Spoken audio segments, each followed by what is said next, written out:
sex also to prevent pregnancy and to prevent STDs. So there are many things wrong with classroom sex education. And this is a whole topic, but it's one of the most offensive things in the RH bill, actually. Correct. Because that's where they're going to break down the values of individuals, of families, communities, and whole countries. That is the way they're going to engineer the minds and hearts of people to accept their values, to break down all the mental barriers that we have. So what I find the most dangerous thing in this RH bill is the sex education, actually. Without that, they will not succeed. So they need the sex education to succeed in the other things in the bill. Meron kasi yung constitutional violation na naman, Sister Baby. Kasi sa ating saligang batas, ang pamilya, ang mamagulang, ang may primary duty in the education of their children. Tapos, sa RH bill, tuturuan ang mga batang elementarya ng mga bagay-bagay tungkol sa sex education na hindi naaangkop sa kanilang edad para kontrolin ang kanilang isipan na magkaroon din ng contraceptive mentality. Ibig sabihin, kayong mga nanay, kayong mga tatay, tinatanggal ng pamahalaan ang inyong karapatan na gabayan ang edukasyon ng inyong mga anak. Sinong matinong tao ang papayag sa ganon? You will have no longer say in the education of your children, especially so in a very important aspect on sex education.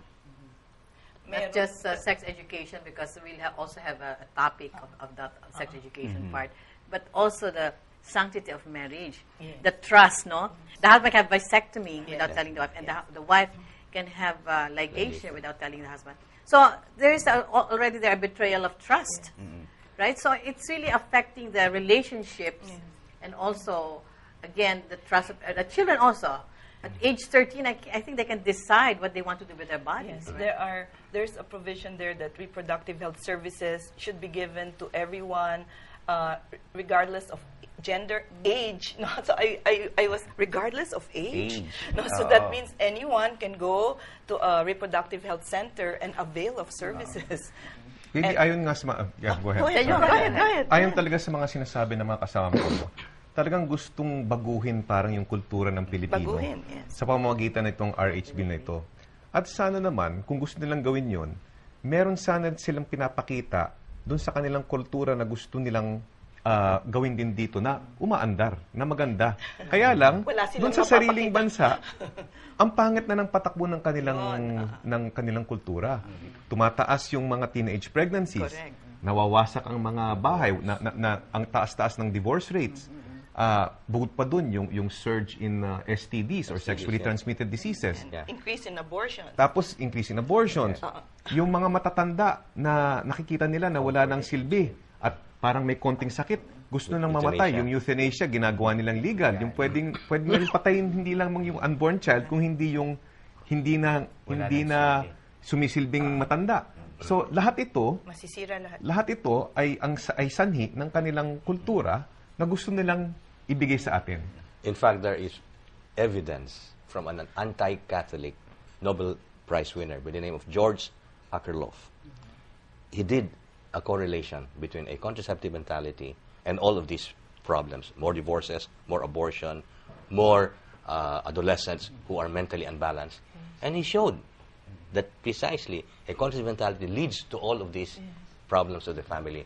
And so this has nothing to do with morals. It's evidence that in these countries, they are facing so many social problems because of contraception. Dadagdag ako doon sa sinabi ni Congressman Reyes na ito ay laban sa pamilya at labag sa pamilya. Isa na naman yung constitutional violation sapagkat sa ating saligang batas kinikilala ang kasal bilang siyang batayan ng pamilya. Paano sinasira ng RH bill yung ating kasal, the sanctity of marriage, at ang pamilya? Una, kasi ang marriage is supposed to be procreative and unitive. Tinanggal na yung procreative aspect kasi ayaw na nga magkaanak. Yung unitive aspect at yung principle of mutuality na yung mag-asawa nag-uusap sapagkat mutual na kayo May karapatan ka sa katawan ng bawat isa. Halimbawa, may isang babae at isang lalaki. kumbaga humabol sa huling biyahe, nagpakasal, on the understanding na gusto na nila magkaanak. Pero yung pala, yung babae, ayaw niyang magbuntis. Nagtitake siya ng pills, hindi niya sinasabi sa kanyang asawang lalaki. So ano yun? Panluloko yun eh. It is a betrayal of trust. And it destroys marriage. Well, you're supposed to be distributing condoms, and condoms is synonymous to promiscuity, right? So in effect, we are promoting promiscuity. You know, and as you mentioned, the first world countries who had all of this now are facing a moral bankruptcy. Yes. Right? But I think there is a moral problem with the fact that our youngsters are sexually mature at an age of 14 and 15, and marriage is postponed until the late 20s, early 30s in some cases. Now, the church definitely has to do something to alleviate the problem with the sexual drives that these young people Like have. I think all of us, we're the church, we all have our responsibility. We cannot be silent anymore. We have to really, all of the surveys that we get, media is sort of like promoting it, because all of these glaring headlines that, the survey says that 79% would go for it, but I think there are a lot of misinformation. Those surveys, I think the people they're asking don't really understand all the contents of the RH They bill. put words into the mouth of the respondents. Are you in favor of reproductive health? Now, of course, everybody's going to say yes, we're in favor of reproductive It's very health. misleading. Yeah. The title of the bill is reproductive health, but definitely it's not healthy. Yeah, exactly. Because the phrase is a technical word that means a specific thing. So many people don't know that it's a technical word that means something to the proponents, but they're not understood by anybody else reading the. But It's I a can conflicting, believe that can happen.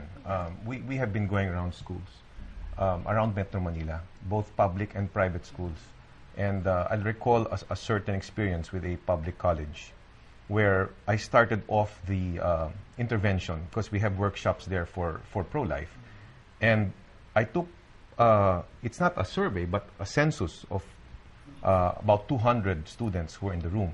I divided the room into two, and I told them, when you get married, those who think that it's okay to use artificial contraceptives, please sit to the right.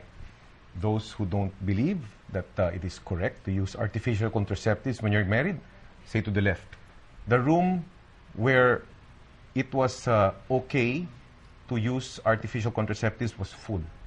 Puno. They didn't find anything wrong with using artificial contraceptives when they got married. Now, that's when we began our intervention. And the first topic we had was when life begins. At the end of the about an hour and a half seminar, we took another survey, and all of them had switched. You know what the reason was? They didn't know that life begins during fertilization. Na may buhay na pala na pinapatay. Then when they saw that it was a life, they got guilty, and they said that they didn't want to kill anymore by using these abortifacients. And these are high schoolers? Or No, college? these are college And they didn't students. learn They didn't that know the that. beginning of life is No, fertilization? they didn't know Akala that. nila siguro after 3 Hindi 3 nila weeks alam. or after, You Hindi learn nila that alam. in biology in high school. Hindi nila alam. Or they were told differently by their teachers. And so I don't think even the teachers in public schools especially are very clear about that. And that was really And the an contraceptive eye-opener. pills too, it really affect your health. Sometimes it's you can have cancer. Of right? course. Pero ito pa lang sa buhay, that Yeah. They you didn't can know. put the fertilized egg in danger, they didn't know. And when they found out, all of them signed the manifesto that they were already becoming pro-life. Yeah. So I believe those surveys because they are uninformed. Yeah, the surveys are not reliable because they are given to people who are not informed. Correct. That's. But if you tell them that you might be taking a human life, are you still in favor of the RH bill? I don't think that they'd answer And in then the affirmative. there are many favorable aspects of the RH bill. Sure. And so, you could